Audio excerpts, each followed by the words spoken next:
પરંતુ જ્યાં સુધી તમે બેસીને મહિપતસિંહ બાપુને તમારા પુરાવા નહીં દેખાડો ત્યાં સુધી તમે ખોટા જ છો અને ખોટા રહેશો। સૌથી પહેલા તમે આ બંને ફોટા જુઓ અને આ બંને ફોટામાં ભૂંડ જેવું મોઢું કોનું છે એ તમે કોમેન્ટ કરો। कौन है ये लोग?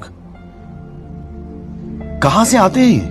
હવે તમને બધાને એ વાત કરું કે આ એક બાજુ જે ફોટો હતો એ જયેશભાઈ રાઠોડ અને બીજા નંબરનો ફોટો મહિપતસિંહ બાપુનો હતો।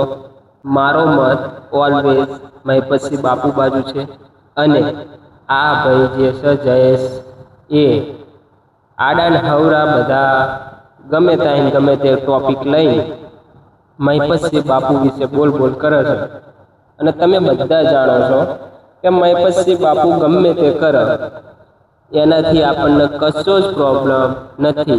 મારા જેવા ઘણા હજારો ગુજરાતી એવા છે જે મહિપતસિંહ બાપુને પર્સનલી સપોર્ટ નથી કરતા, ફક્ત એમના કર્મને સપોર્ટ કરે છે।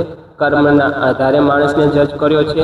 એ પૈસાનું શું કરે છે એનાથી અમારે કંઈ જ લેવા દેવા નથી।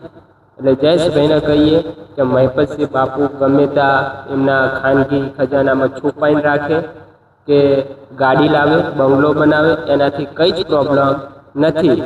ગુજરાતને પ્રોબ્લેમ નથી અને ગુજરાતીઓને પ્રોબ્લેમ નથી, ફક્ત એમના જે કર્મો છે એના એ કર્મોથી। હવે તમને બધાને એક કહાની કહી દઉં, એવી જ કંઈક આ ઘટના છે।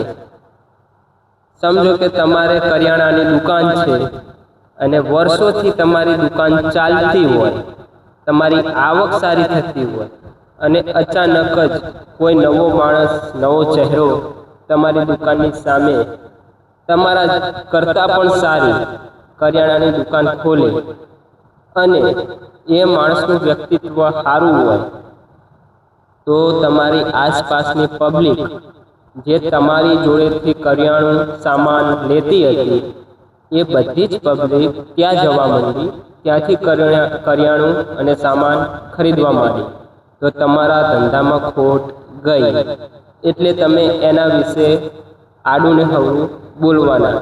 એવી જ હાલત કંઈક આ જયેશભાઈ રાઠોડની છે કે પોતાની સંસ્થા, પોતાના ખીચામાં જે પૈસા આવતા હતા એ બધા હવે મહિપતસિંહ બાપુના ફાઉન્ડેશનમાં જાય છે અને એના કરતાં પણ વધારે દાન ભેટ મહિપતસિંહ બાપુને માન સન્માન મળે છે।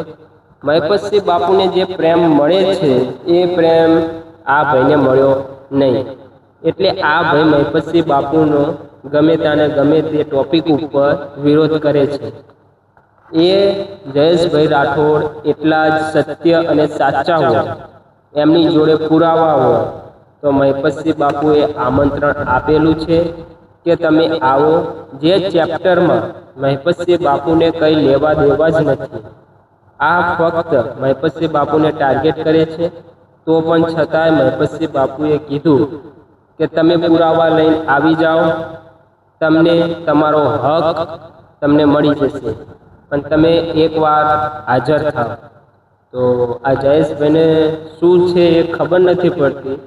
મહિપતસિંહ બાપુની સામે એમની સંસ્થાએ લવાલ ગામ વસો તાલુકો ત્યાં હાજર થતા નથી અને રીલ્સ બનાવીને સોશિયલ મીડિયા ઉપર મૂકે છે। આમ પ્રૂફ આવશે ને તેમ પ્રૂફ આવશે। ભાઈ, જે ચેપ્ટરમાં મહિપતસિંહ બાપુમાં કંઈ લેવા દેવા જ નથી, જે વ્યવહાર તમે કર્યો એ વ્યવહારમાં મહિપતસિંહ બાપુના ક્યાંય લખાણ જ નથી, છતાંય તે તમારો હક હોય તો અપાવવા માટે રાજી છે। તો તમે સોશિયલ મીડિયાના માધ્યમથી મહિપતસિંહનું નામ લઈ વિડીયો બનાવવાનું બંધ કરો।